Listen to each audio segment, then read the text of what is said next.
It's time to take command with former NFL tight end Logan Paulsen and former Commanders beat reporter Craig Hoffman.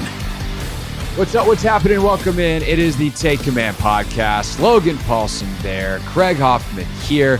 And as you hear this, assuming you're listening on the day that it comes out, the Commanders are in Miami getting ready for practice. So if you're listening to this later in the afternoon, no, this is not a practice recap because this is being recorded before the Dolphins joint practice. But joint practice at 10:15 a.m. on Thursday, and then, of course, the preseason game over the weekend down in Miami. We will talk about what to look for, what to expect from all of that, the challenges that Miami uniquely presents in just a little bit. But first, Logan, let's talk about what we've seen and a big, keyword big, roster move that the Commanders made on Tuesday before practice. They tried out Martavis Bryant and ultimately decided to sign him. They let one of the kickers go to make room.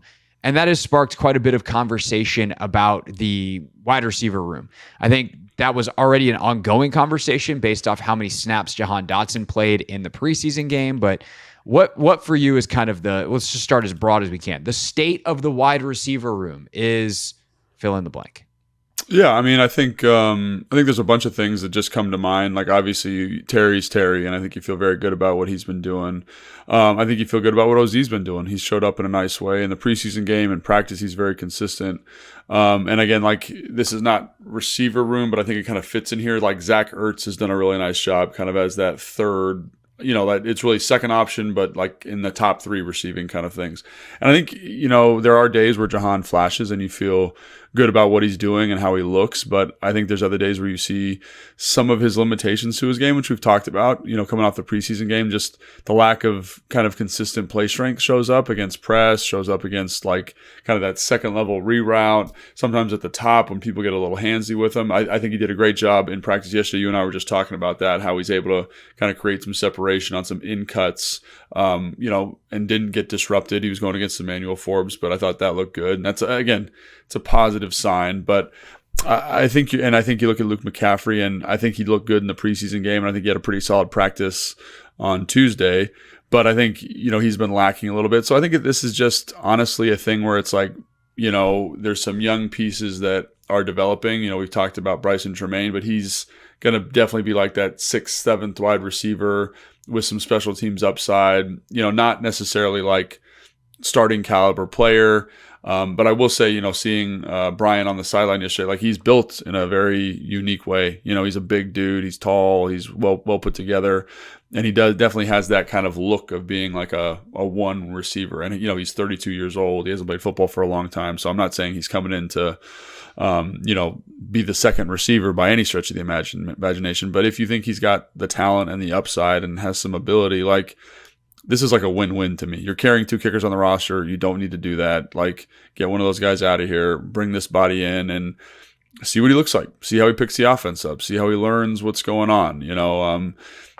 See how he fits with the guys. See how he fits with the culture. And it's like a free trial run. And I think you could easily get him to practice squad if you need to. But I just think it's a way to kind of say, maybe we can spice this up a little bit. Maybe we can find a little bit of some work here for the receivers. And I don't necessarily think it's an indictment of anybody, but I think it's just some new blood and a different body type. I think, Dan said this in his presser the other day. It's like, it's just a good body type to practice against because there are some big receivers in the NFL and Brian is that. So I think people want to make conclusions about what it means for Jahan, what it means for Luke. I don't think it has any effect on them, quite honestly, because he's not played. He was in the USFL last year or 2 years ago. So I don't think it affects them really. It's just more, why not check it out? It's like really like a very low cost investment. And if it hits, you look like a genius. And if it doesn't, it's fine. So yeah, no, I think that's right. The only thing I would add is like, you don't add to a room if you're completely happy with it. But I think that this is just another piece of evidence that they're not completely happy with the receiver room. But I also think that it's one of those things that was on year 2, maybe even year 3, probably year 2 of like their project to-do list, right? We've talked about this where like they want to remake the culture, number one. Quarterback was the biggest thing they wanted to get done considering where they were in the draft. They're hoping to never pick that high again. And so you take the quarterback at number 2, and then it's like, okay, what's left when we get back on the clock in the second round? They turned out they have Johnny Newton, a guy they had a much higher grade on that's available. So they go that route. They go, attack some of the big culture guys with the Sanders still later in that second round. So there's all those kinds of things that I think just should be said in terms of they're not fully happy with the receiver room, but we know that was the case. They wanted to see what Jahan was. Luke is a guy that they brought in that they wanted to see, and they knew might take some time as a position switch guy just a couple of years ago. They bring in the vets like OZ. They bring back a vet in Crowder. And so they kind of put a nice floor underneath them. And that's, I think, where we're at is like, they have a really nice floor in their receiver room. There's like 7 or 8 guys that I think can play NFL football, but I don't know how many dudes are playing really high quality NFL football. And I think the hope is that Jahan can get back to that maybe a guy like Diami can be unlocked in a way he just never has before. And he's obviously had a nice camp and it makes the play in the game. We all want to see that actually carry over into the regular season in a way that it never has before. I thought there was a fun over-under on Beltway Football Pod with JP and Mitch. Diami's got 476 career receiving yards. Does he get over/under that this season? If he's the number 3, he should be over in a Kliff Kingsbury offense where they want to sling it around because it's only like 28 yards a game, but he's never done it. That's his whole entire career to this point. So what are you going to do? Take the over on his career yardage in one season? Like that feels crazy when you frame it that way. So I think the Bryant thing is, like you said, it's no risk, potentially high reward. The one guy that I do think it's most interesting for perhaps is Tremaine. Because he is the other big body type. And I feel like we both have been high. I mean, you've been leading the Bryson Tremaine charge for 2 years now. We're both high on him and what he's done. He continues to produce. He had another big catch in practice yesterday. But I'd also pay attention when a lot of people on the beat start to say the same thing over and over again. I'm like, oh, that seems to be something that's coming out of the building. And the thing I'm starting to hear a lot about Tremaine is the lack of speed. And even though he's gotten open and it's worked, like the fact that I've heard John say this, I've heard Ben say this, I feel like I've heard Nikki say this, like, oh, he's a 4.6 guy. Oh, he's not that fast. Like to me, that's coming out of the building in a way that they understand the limitations of Bryson Tremaine and why he was a undrafted or 7th round pick, whichever one he was. Yeah, undrafted last year, and they're looking to see if they can get a better version of the bigger body.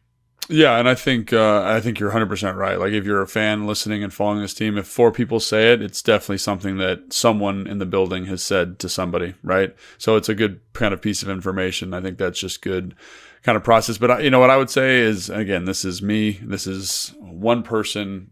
I disagree with that evaluation of him. I think he plays faster than he ran. And I think when you look at his 40 time, I want to say it was like a 4.56, 4.57, so not slow. Cam Sims, I think, ran a slower 40 than that, or it's like right in the same range, and Cam Sims was an effective player in the NFL. I think there's a perception of him as a certain type of body type, but I think he's been productive. And I think the other thing I would just call attention to, and I think this is a valid criticism, and it's a valid criticism of every player who's not done it versus starters, is like he's been very productive.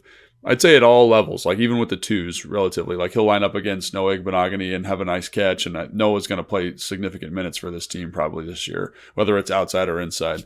But I do think that, like, what does that look like versus a true 1? What does that look like versus Sauce Gardner, for example?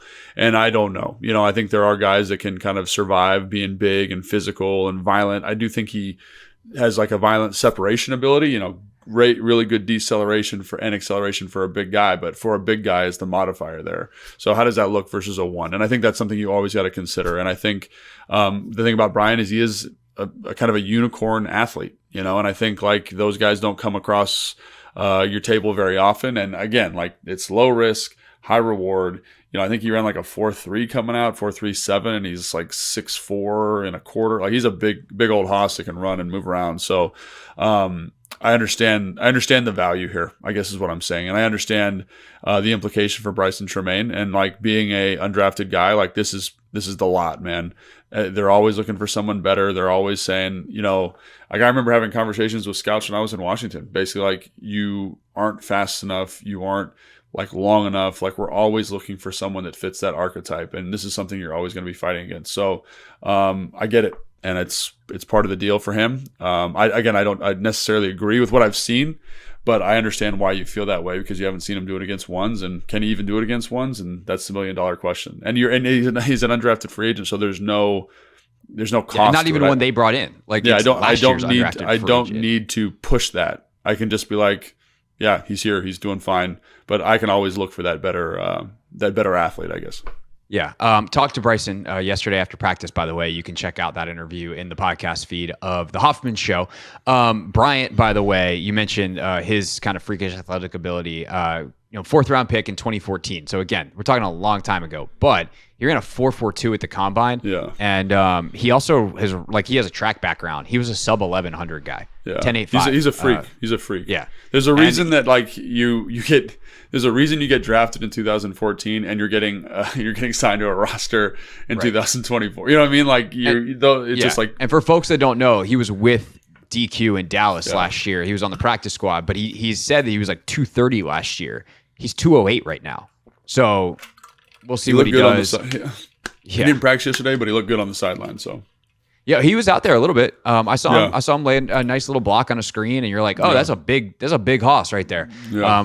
Haven't seen him like open it up yesterday. By the way, speaking of dudes running fast, I don't think you were out at practice yet. Jaden just like ran randomly in the middle of a drill. He not like with the ball, but like I think it was routes on air, and they were switching sides of the field, and he decided he was going to sprint. And I just had that moment of like, oh, that dude's really fast.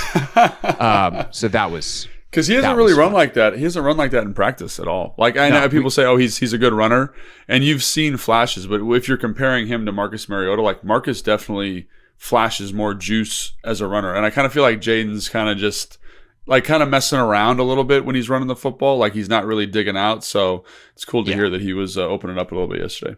Yeah, and I don't even think he was opening it up. It was just like. He decided he was going to jog fast, and his jog fast was real fast. And I say that as someone who just came back from the Olympics. And like, man, when you see some of these like world-class runners, their legs look fake when they run. And Jaden, obviously, he wasn't like full sprinting, but yeah, damn, that dude can move. Nice and bouncy. Yeah.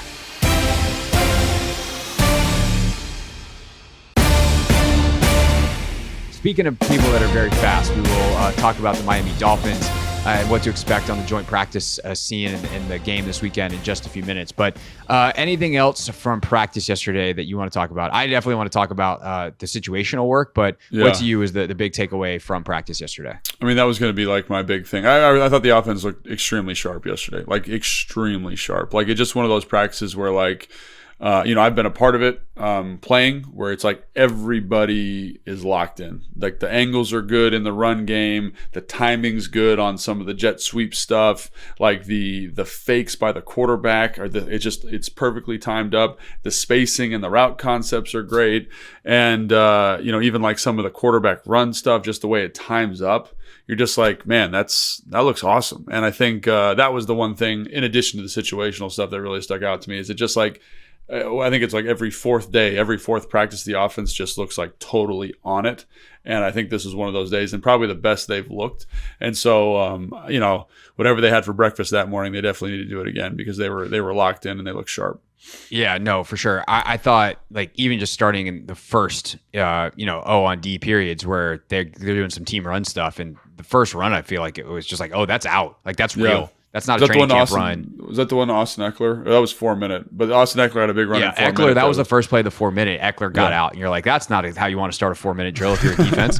But no, I think it was B-Rob, but Eckler had a couple too in team run where like they're into the second level of the defense, and the defensive coaches were obviously not thrilled. Joe Witt Jr. is yelling at everybody. Daryl Tapp is yelling at everybody. Like that was like a constant metronome of yelling. Daryl Tapp was just like, "Come on, get off the ball, strike them back," and it was just like there was no like it was just like a constant thing for the last 30 minutes of practice because of kind of the again how efficiently the offense was running the football. Yeah, I think they were also trying to strike up some urgency in that defense. There's a point. There's a screen pass earlier in the practice where BSJ doesn't get where Joe Witt Jr. wants him, and he's, Joe just gets right up on him, and he's like, "You got to get your pads on him. You got to get here," and like they're letting him have it. And I think that's part like motivation, and like these days happen too. This is not some massive grand indictment of the Commanders' defense. Sure. Like we are in the dog days of training camp. Some days you just come out sluggish. The offense was sharp. Like credit to the offense, but as defensive coaches, you're not just being like, it happens. Like you're trying to fix it. You're trying to see if you can turn your guys around in the middle of practice, and they couldn't yesterday, which gets us to the situational drills, which is the end of practice. And so they did two different periods and different, not just like they repeated the same one. The two offense went up against the one defense. And to me, like actually, Logan, I'd be curious to ask you, is it ever presented as like one big drill? Because if you want to take it ones to ones, it was like, hey, defense, we need a stop to get the ball back to the offense, because they did 4-minute defense, 2-minute offense for the ones. Or is it just two totally separate periods? That's a really good question. I didn't even think about it until you mentioned it, honestly. But I do think that's a decent way to kind of characterize it if that's what you want to do. I've never had that experience, but I did think it was funny at the time that they went 4-minute with one group and 2-minute with the other. But that makes more sense now that you mention it. And so maybe Dan is excellent. I will say at that kind of stuff. I do remember being in Atlanta with him and kind of being in every team meeting in season and even in the off season. We'd have a situation come up in practice and we'd watch and talk through it for about 15 minutes every single day. We did something like that. So I do think that would be something he would definitely kind of talk through. Hey, 4-minute is this. We got to get a stop. Defensively, we'll get the stop, get the ball back to our offense, and work a 2-minute drill. And I think just seeing the mechanic of that is again, I don't know if they did that or not, but something that Dan was dogmatic about when I was with him in Atlanta. It would make a lot of sense if they set it up that way. Like, hey, and also like it's the kind of thing where you could have your one offense on the sideline cheering on your one defense. For most of the time, it's like offense cheering on offense, defense cheering on defense. It's very separated in camp. I didn't see any of that, but like that would be kind of a cool way to set it up. Yeah. Anyway, so they go 4-minute first, where the two offenses on the one defense, and as we just said, it opens up with a big run to Eckler, and then they just are able to get it done. Marcus has some good runs in there, including one where he slides right before the sideline, like good game management out of him.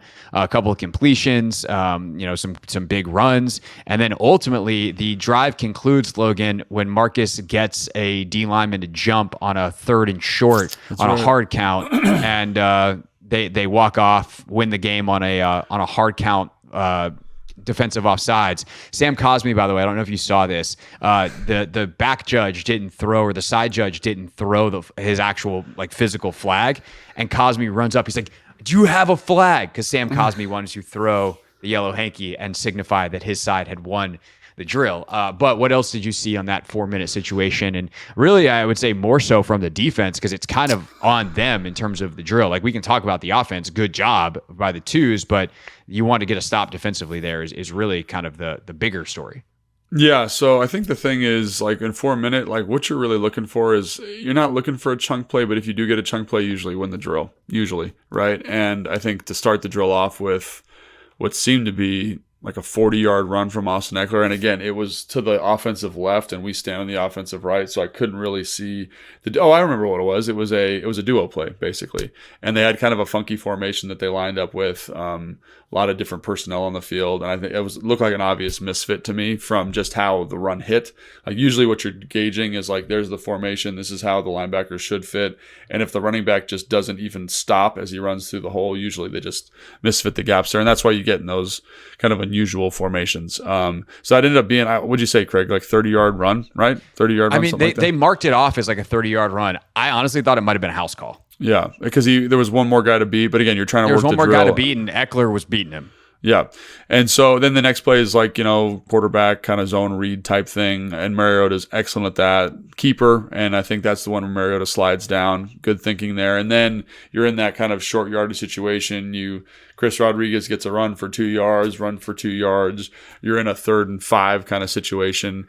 And they jump offside. So to me, that's about as poorly as that could have gone for the defense, like in terms of just scripting it out. And again, like you said, those days do happen, right? There are days where the defense looks amazing, the offense can't do anything. But in terms of like how you script a 4-minute period, that is exactly what you want from the offense. Like you don't really have to throw the football. You're getting to some creative stuff, but nothing too creative. I think they ran a jet sweep in there maybe also, like that kind of thing. And it just and it was like what I said before, everything hit. You put that weird formation in, so they do misfit it. They misfit it, it's a big run. You put this jet sweep in out of this formation, so they overload to this side. It's a 10-yard gain. They run the keeper, they all drop out underneath the keeper, and Mariota ends up sliding for a 10. It just was like when you call those plays, it's the exact result you're looking for. So it literally went about as well as it could have gone for the for the offense. And defensively. Like that's something I was talking about with Fletch the other day. Like there are days where I think the defense is playing really good football. They're fitting runs well. They're locked in. They ask the dime and nickel players to do a lot in terms of fitting from depth, but then there are days where they kind of misfit it, and because that is a challenging fit for some of those off-ball players, and they seem to get gashed, like you were talking about with the B-Rob thing too. So that's something I'm kind of keeping an eye on, because that was a little bit of a issue in Dallas. Like they played decent run defense, but they'd give up kind of these games where they'd give up 120 yards rushing. So I'm kind of trying to figure out whether that's a systematic thing or whether that's just kind of people learning a new defense here in Washington. So again, I'm not saying this is the worst thing or the best thing. I'm just saying it's an observation about one day of practice that and one 4-minute drill where the defense looked a little unsettled and the offense looked great. Yeah, and you're certainly hoping that misfits aren't a regular thing with Bobby Wagner getting everybody in place. And Bobby was out there for, I think, that drill yesterday. So yeah, I'll defer to you on that.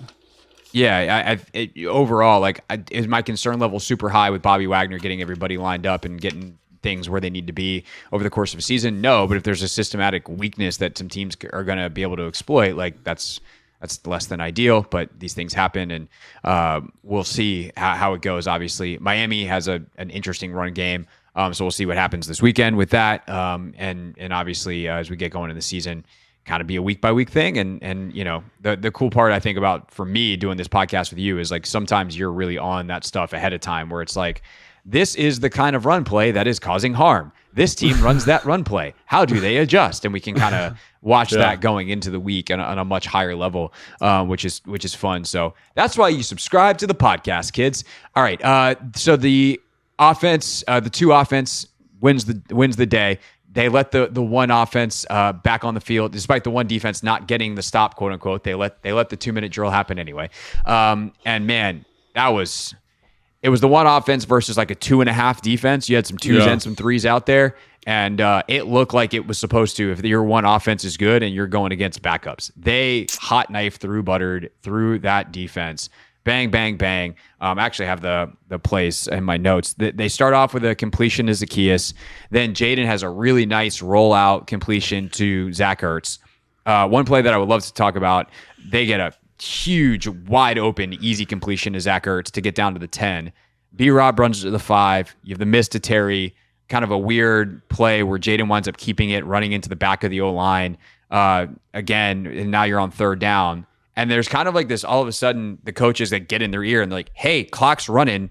They rush to the line of scrimmage because, obviously the clock's running, it's 3rd down, and they get that back shoulder TV touchdown to Terry McLaurin, which you can watch on the Commander's social media. And then Terry starts yelling at people that he plays like he's 6'4". So what stuck out to you from that 2-minute drill? And I definitely would like to talk about the one to Ertz, but full playbook or full slate for you, empty slate. What did you see?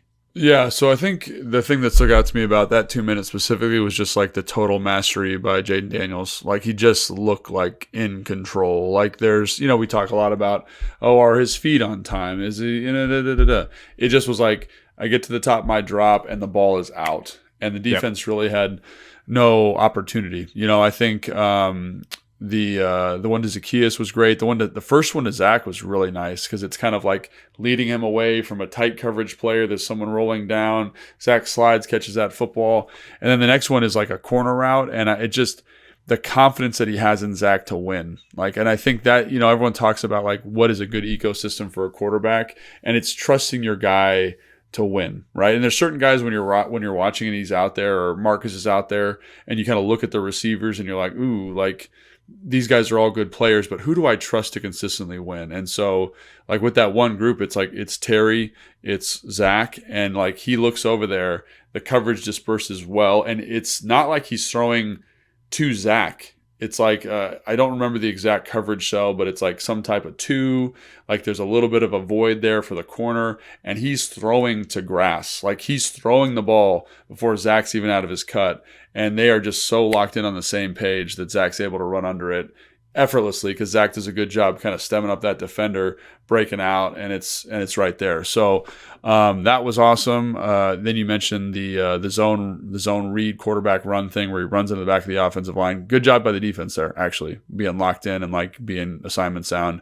And then the fade to Terry was like really sick. It was really sick because he walks up, they have a play called, you can tell, and he just looks at Terry, gives him a little bit of a like kind of like just a super subtle hand signal, and then doesn't even take a beat. They go on the quick set hut, and he doesn't wait for Terry to get open. He knows Terry's going to win. He puts that ball out there. And I thought, to your point about like managing the clock, there was like 24 seconds left. So if that ball is incomplete, they still have an opportunity to run more plays, because I think that was third down or second down. I don't remember exactly what it was. Yeah. I think it was third, because you had a miss to Terry on first down where like, and then the run, no one was open. But like even that play, you talk about the mastery, like no one's open, and Jaden is like, all right, I'm going to give Terry a little bit of a shot here, but like I'm not going to sit here and run around and waste time. I don't have time to waste time. I'm not going to extend the play. Like he gets through his progressions. I was actually listening to an interview with Kliff yesterday. Kliff was on Scoop City with Diana Rossini and Chase Daniel, the new podcast they have from The Athletic. And Diana asked Kliff, like, what's kind of Jaden's superpower early on here? And Kliff goes, he gets through his progressions really well. Like a lot of young quarterbacks get hung up on their first one. And Jaden is like, nope. And Jaden got through everything, realized there's nothing there, but also because of the situation was like, I can't then extend the play and waste time. He throws a ball like kind of out of the end zone. Terry somehow gets a hand on it, but it falls incomplete, and you live to see the next down. So then there was the zone read, second down, and so this is third down. Yeah, and it just was like the whole process, like because the clock's running. They just ran a run. Right. The clock's running. He gets the play call, and one of the things about this offense that we've seen from camp, we saw it a little bit in the preseason, is they're so quick at getting the play in. They're so good at it because it's all kind of this air raidy college hand signal, like we're getting everybody on the same page right now, and the defense is barely set, and like you can just tell like Terry might have been running a slant. I have no idea, but he just gives them a little bit of whatever. Throws the fade, perfect ball. Terry makes a play, right? Because that's what Terry does. And it just was like knowing your matchups, understanding what you want to do with the football, and then the anticipatory element of the throws he made was also great. And again, I don't want to say he's like God or anything here, but like it was very sharp from him, but also from the entire offense. Like protection was good. The routes were awesome. We mentioned the second route to Zach on the corner. Like that's big time stuff, man. Like Zach's keeping the space. You understand where it's going to be. Ball's out easy, and he gets out of bounds. So that was much like the 4-minute, which went about as well. Like I felt like there was a little bit of luck. Defense misfits some stuff in the 4-minute. This was the offense kind of just dictating tempo, dictating opportunity, and I think Jaden did a great job getting the football where he needed to go with great accuracy and understanding the situation at a really high level. Yeah, I think it also showed the importance of getting a chunk play or two early in a 2-minute drive, because they just go bang, bang, bang, and all of a sudden they're inside the 10-yard line. They're at the 6-yard line like that. Yeah. And that gives you the time where you're not rushing. Like if you can get inside the 10 and have 4 plays, that is ideal in a 2-minute, because they were down 17-13, and thus they need a touchdown. And so to have that time, and like you said, they had time for one more play if that fade falls incomplete because of how they manage the clock. And frankly, time for, to draw a penalty perhaps and get another first down. So it's you have time for 4+ plays, even though you're inside the 10, hopefully you're scoring. But if on third down you draw a PI, but you didn't leave yourself enough time to take advantage of getting 2 or 3 plays from the 1-yard line, well, that's not as good as if you did. And so the ability to quickly get down into a prime strike zone was great. Obviously they didn't need it. They get the touchdown. Good job. Anything else from practice yesterday before we look ahead to Miami?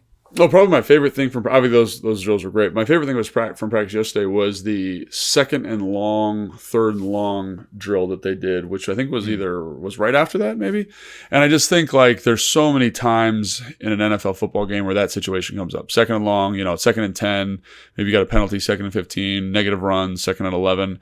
And that's a tough spot to be in. And so how do you manage that? How do you say, hey, we got to get to 3rd and 5, 3rd and 4, live to play another day? And I think I've done that drill before, but as I've studied football more and been on this side of it, you see how absolutely critical that is for game management. And then again, that 3rd and long situation also, because the defense is going to have a certain response. They're going to bring a little bit more pressure. They're going to heat you up. Like, how are our protections? Where's the answer? Especially on 2nd and long, because you see quarterbacks, I think, sometimes try to push the football down the field. But hey, we can survive on a check down, because if we get to 3rd and 4, we're doing okay. So I love that drill because it feels like the most real football you're going to get in a bad situation. And so I love that they're drilling that, because think about how many times last year, just as an example, because that's what we're very familiar with, lots of fans are, you get an incomplete pass on first down at 2nd and 10. What is your plan to get to a 3rd and manageable? And here we got to see some of Kliff's thought process on how to do that and how Joe Witt's going to handle those situations. And I think for a fan of like detailed football, it was really cool to see that drill. And I thought it was like maybe the most beneficial drill of the day for the team. They're all beneficial, but it just in terms of like something that you're going to have to do. And if you can get good at that, you're going to win some games, because you're going to steal possessions basically. Yeah. I mean, if you think about it, everything is situational. So I think that the emphasis on situational football, like, it's 2nd and 7 in the middle of the second quarter. Like, technically that's a situation, but really the game is going to come down to those 2nd and longs, to like, you're going to have one of those on a drive, on a lot of drives, or a 3rd and short, like goal line, red zone. Like, these situations are going to come up on almost every single drive, unless you just went 3 and out, in which case you still probably were in 2nd and long at some point. I love how much they're kind of situationing up practice. Like, everything has it's not just like, hey, there's 20 minutes on the clock for the period and we're just going to run plays. Those are being minimized. Like, you do have some team running stuff yesterday, but everything seems to be within the context of a game. And I just think that's a great way to practice.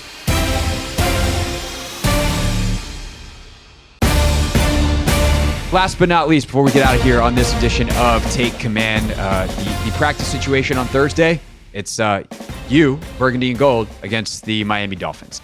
Miami presents such a unique challenge in terms of the speed of their wide receiving core. Mike McDaniel, obviously a tremendous offensive coordinator with a lot of innovation in terms of how he runs his system. I think this is obviously a really exciting thing that unfortunately I'm going to be sitting in my home instead of watching. But it is what it is. Logan, you're not going down for the practice, just for the game, yeah? Just for the game, yep. Just for the game. But I can already tell folks listening, if you want more on the practice itself, Ben Stanig is going to join me at 5 o'clock on the Hoffman Show. So you can definitely check out that. Ben will be down in Miami. So that's a good place you can go. If it's before 5 o'clock, listen live. If it's after 5 o'clock on Thursday, the Hoffman Show podcast is available now. So go check it out. But in terms of what we are planning on, or what we think we'll see from the joint practice, the things that we would want to take out of it if we were Dan Quinn, Joe Witt Jr., Kliff Kingsbury, what immediately pops to mind in terms of priorities for the Miami joint practice? Yeah, so I think if you're looking from a coaching staff, there's a couple things you want to look at. One, I think you want to dabble in some of the game plan stuff you want to see. Not everything, but kind of some stuff you're working on. Like, you can show more in these joint practices because they're not open. They're not on TV, obviously.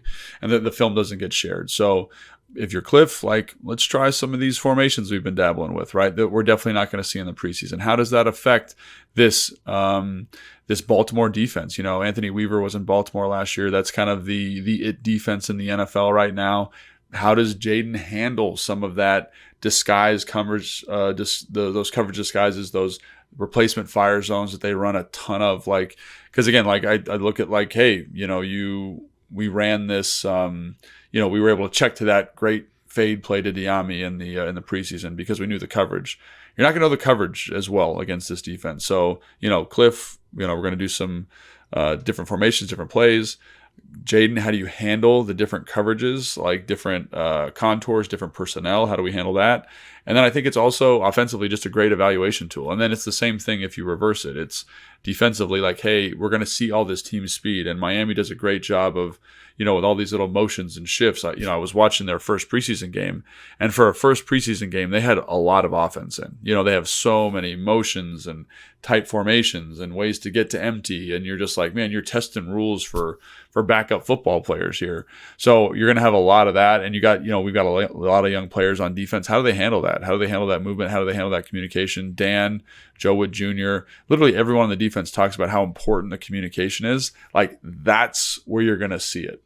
And I'm not so worried about, Tyreek Hill burning him over the top for a touchdown. Like, I know that's something fans worry about, but I think you're worried more about schematically, general structure, how you handle some of the nuance here and how we handle some of our more advanced install versus a really good offense.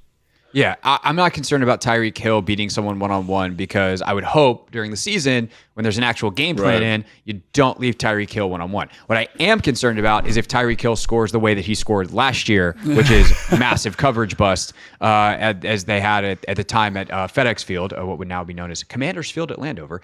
But yeah, you can't have that stuff. And I think Miami does as good of a job as any team in the league of testing that. They motion and use formations, and they obviously have the team speed that it really tests your rules because everything happens so much faster with Hill and Waddle and all the guys that they have.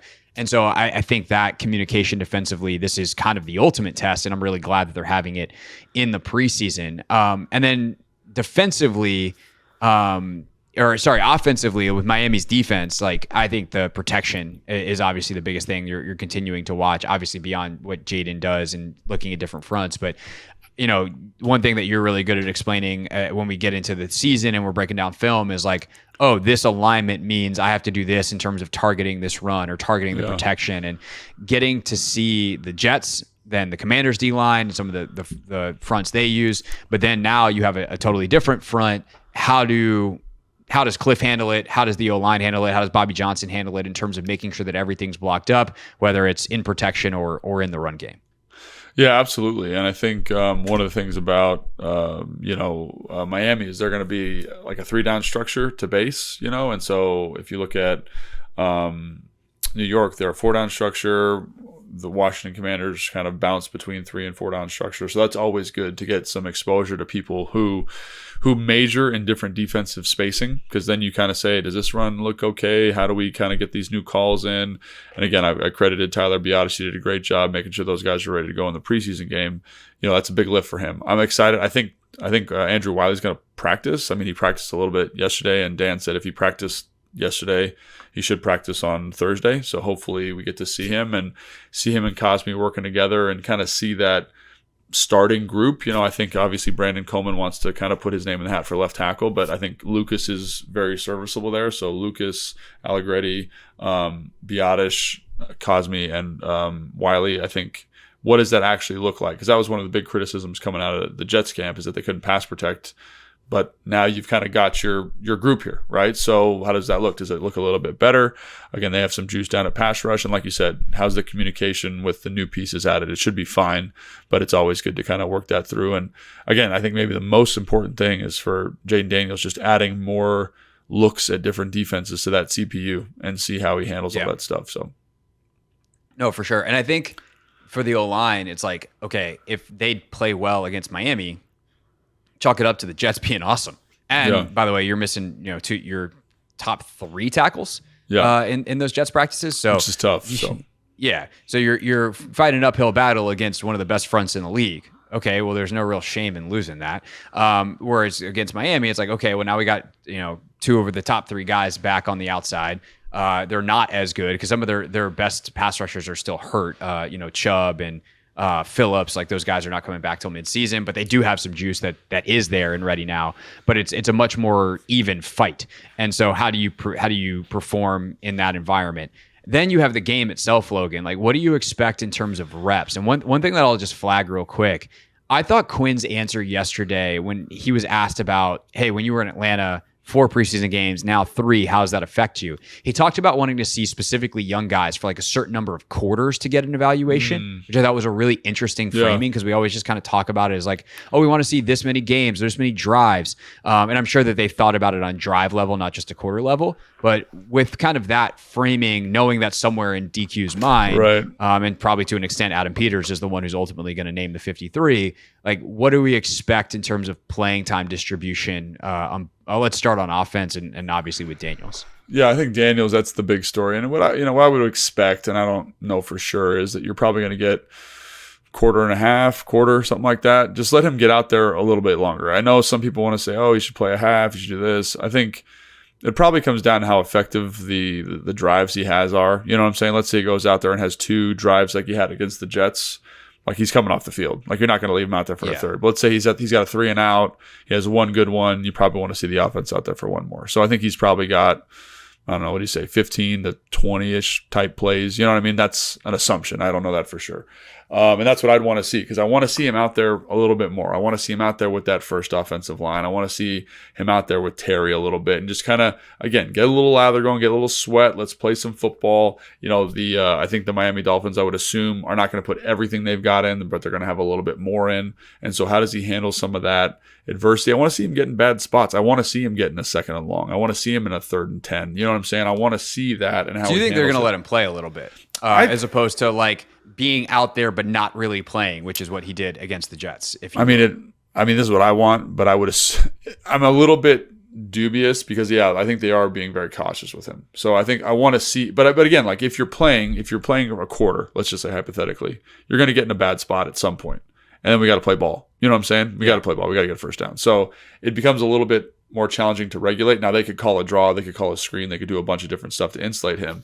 But I do think that is something that I'd like to see, and I think we will see more of. Now, the degree is probably, it's probably not going to be dialed all the way up to 10. It's probably in that 5.5 range. So you're going to see conservative play calling, but I think you're going to see, with that starting group out there, offensive linemen, you're going to see it touch more, is what I would expect and what I hope to see. So I'm really looking forward to being there on the sideline and seeing him out there just for more than 11 snaps, which will be good. So, right.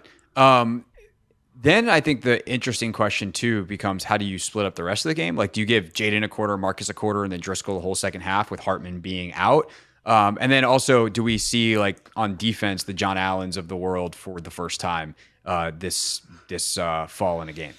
That's something that I think only Dan can answer, really, is because, like, if you're Bobby Wagner, like, do you need to see him in the preseason? Probably not. Zach Ertz, do you need to see him in the preseason? Probably not. So I think there are going to be a couple of those old head guys. Does John fall in that category? Does Duran fall in that category? I don't know. Maybe I'd like to see them play, but maybe the staff feels differently about it. So I don't have any good insight on that necessarily, but I would expect them to play. I would expect a lot of those guys who didn't play the first week to play, but I think there's going to be a select few group of guys. The Bobby, Zach, guys who have been around for a while who won't play this at all this preseason. But I do think John and Duran might get a little bit of burn. I'd hope they get a little bit of burn. Again, just to kind of see, and this is probably a selfish thing as a fan, I want to see the defense cooking. I want to see Frankie Louvu out there. I want to see those guys up front, like, really creating pressure. And I think hopefully we get to see it.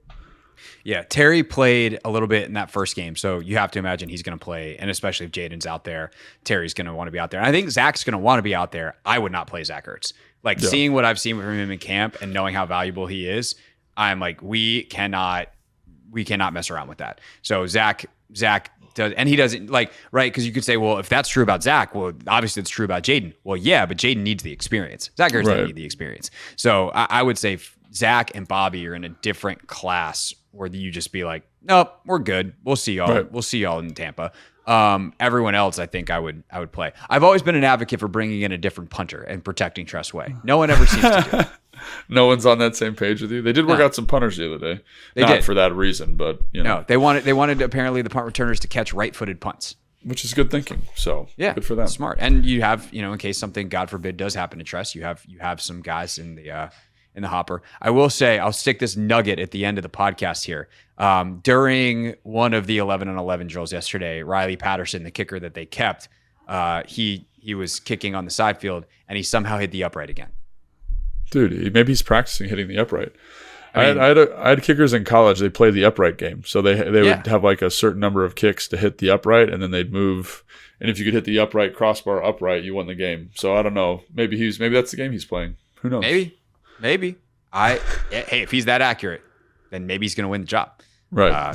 By the way, people, the reason nobody that covers the team is freaking out about kicker is because none of us anticipate the kicker that's going to kick off for this team on opening day to actually be here yet. He has to get cut by another team first. Okay, that's our show. Thanks for listening. Thanks for watching. However it is that you have consumed this show. If it's on YouTube, that subscribe button's right there in front of you. I know that if you have not hit it before, you can hit it right now. If you are listening, you might have to pull out the phone if you're like driving and listening. Just, do so safely, but eventually, whether you subscribe, follow, depending on if you're listening in Apple Podcasts, Spotify, just go ahead and do that same thing. We want this football goodness to get to you without you having to search for it. So this is just us helping you, or we're helping help you. us. Yeah, help us help you. Somebody You're help helping me. us. We're helping each other.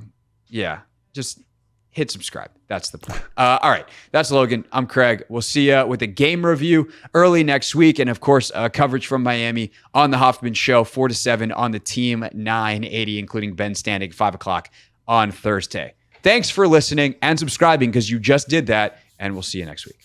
Thanks for watching this clip of Take Command, which has a brand new home. That's right. You can watch on YouTube at the Team 980. You can also listen to full episodes in the free Odyssey app, which is now enabled with Apple CarPlay. So we'll just, follow you around.